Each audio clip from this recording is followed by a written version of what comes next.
Assalamualaikum warahmatullahi wabarakatuh. Perkenalkan, saya Aldila Syafitra Ramdhani, mahasiswi semester 7 Fakultas Kedokteran Hewan Universitas Wijaya Kusuma, Surabaya. Di sini saya akan membahas tentang pengendalian habitat vektor nyamuk. Mengapa perlunya diadakan pengendalian vektor? Tujuannya ada dua. Yang pertama, untuk mengurangi atau menekan populasi vektor serendah-rendahnya sehingga tidak berarti lagi sebagai penular penyakit. Yang kedua, untuk menghindarkan terjadinya kontak antara vektor dan manusia. Pengendalian vektor menyangkut hidup bersih dan kesehatan lingkungan. Kesehatan lingkungan akan mengurangi populasi vektor dan memutus siklus hidup vektor, sehingga vektor tersebut tidak dapat berkembang.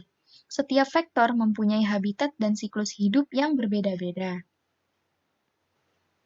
Penggolongan pengendalian dibagi menjadi dua, yaitu yang pertama secara alami, yang merupakan faktor-faktor ekologi yang bukan merupakan buatan manusia. Yang kedua, yaitu secara buatan, dilakukan atas usaha manusia. Yang pertama, pengendalian alami merupakan faktor ekologi yang bukan merupakan buatan manusia. Contohnya, seperti topografi. Topografi yaitu lautan, danau, gunung, dan sungai. Yang kedua, ada ketinggian. Ketinggian ini contohnya seperti iklim, musuh alami, dan penyakit serangga. Suhu udara. Makin tinggi suhu, makin pendek siklus hidup parasit di dalam tubuh nyamuk. Makin rendah suhu, makin panjang siklusnya. Kemudian ada kelembapan udara. Kelembapan rendah memperpendek umur nyamuk. Kelembapan tinggi, umur nyamuk lebih panjang. Dan yang terakhir, ada hujan. Yang kedua, pengendalian secara buatan. Yang pertama, pengendalian secara buatan ini yaitu lingkungan. Lingkungan terbagi lagi menjadi modifikasi lingkungan. Secara prinsip, cara ini tidak merusak keseimbangan alam lingkungan dan tidak mencemari lingkungan.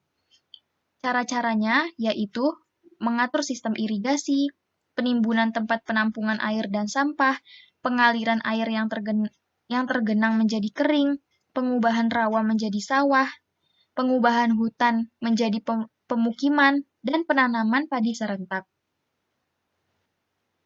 Ini adalah contoh dari gambar penimbunan tempat penampungan air dan sampah. Kemudian ada gambar dari mengubur sampah, botol-botol, dan kaleng bekas. Ini adalah contoh gambar dari penanaman padi serentak.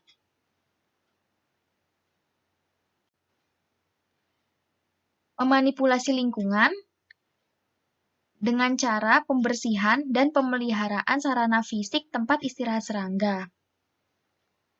Membersihkan ganggang dan lumut yang mengapung di permukaan air itu untuk tempatnya Anopheles sundaicus. Yang kedua, ada mengatur kadar garam di lagun untuk menekan populasi Anopheles sulpicus dan Anopheles sundaicus. Melestarikan tanaman bakau untuk membatasi perindukan Anopheles sundaicus. Membuang tumbuhan air yang tumbuh di kolam atau rawa untuk menekan populasi Mansonia. Melancarkan aliran got, tidak menjadi tempat perindukan nyamuk culex. Bisa juga dengan melakukan penanaman dan rehabilitasi kawasan hutan mangrove atau bakau di daerah pantai. Bisa juga dengan cara pengeringan berkala tanaman padi di daerah persawahan dan penggelontoran sungai secara berkala. Salinitas atau kadar garam. Biasanya Anopheles sundaicus tumbuh optimal pada 12–18% dan tidak dapat berkembang biak pada kadar garam lebih dari 40%.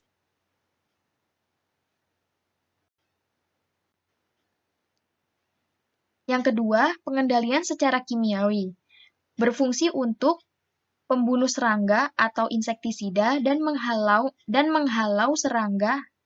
Manfaatnya dapat dilakukan secara cepat dan pada daerah yang luas, dan menekan populasi dalam waktu yang singkat. Beberapa cara yang dapat dilakukan yaitu menuangkan minyak atau solar di permukaan air.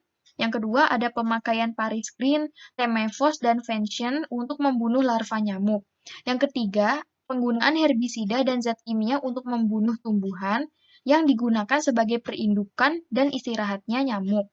Yang terakhir, ada penggunaan insektisida residual spray untuk nyamuk dewasa. Ini adalah contoh dari penyemprotan insektisida.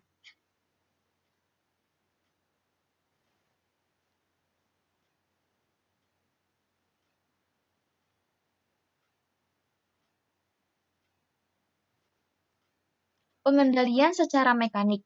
Pengendalian mekanik langsung dengan alat yang dapat membunuh, menangkap, menghalau, menyisir, dan mengeluarkan serangga dengan cara memasang kawat kasa dan memakai baju pelindung. Pengendalian fisik. Pengendalian ini dengan menggunakan alat fisika untuk pemanasan, pembekuan, dan penggunaan sarana alat listrik untuk pengadaan angin, penyinaran cahaya, yang dapat berfungsi untuk membunuh dan menghalau serangga. Contohnya, lampu kuning atau hembusan angin keras di pintu masuk hotel, restoran, atau supermarket, atau swalayan. Pengendalian biologik memperbanyak pemangsa atau predator atau musuh alami serangga vektor atau hospes perantara seperti nematoda, bakteri, jamur, virus, dan protozoa.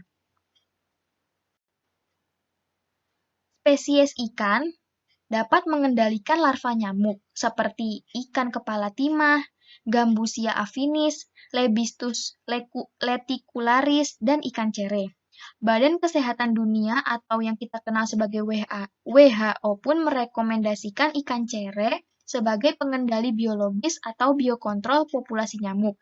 Di Amerika Serikat, Iran, dan India, ia dipakai dalam program resmi pengendalian vektor yang menimbulkan penyakit. Dapat juga dengan cara cattle barrier atau penempatan kandang ternak besar, yaitu pengendalian nyamuk dari antropofilik menjadi lebih zoofilik, hewan ternak yang dikandangkan di sekitar rumah. Beberapa jenis tanaman pun dapat dipakai sebagai tanaman pengusir nyamuk, seperti geranium, rosemary, selasih, zodia, citrosa, mosquito fighter, Mintrosa of Lady Diana, Citrosa Queen of Lemon, tembelekan atau lantana camara L, dan taikotok atau marigold, atau Tagetes patula L. Penyebabnya adalah bau yang menyengat keluar dari tanaman ini. Bau menyengat inilah yang diduga tidak disukai oleh serangga. Pengendalian genetika mengganti dari populasi vektor ke non-vektor lebih banyak ke arah perubahan reproduksi. Pengendalian genetika ini dapat dilakukan dengan 5 cara, yaitu yang pertama, steril male teknik release atau pemandulan serangga. Yang kedua ada kromosom translocation atau merubah letak kromosom deradiasi. Yang ketiga, dengan cara cytoplasmic incompatibility, yaitu mengawinkan strain nyamuk yang dapat menyebabkan sitoplasma telur tidak dapat ditembus oleh spermatozoa. Yang keempat, dapat dilakukan dengan cara hybrid sterility atau mengawinkan antar spesies terdekat. Yang kelima, adanya sifat rentan terhadap insektisida juga dapat digunakan untuk pengendalian secara genetika. Sekian, terima kasih. Wassalamualaikum warahmatullahi wabarakatuh.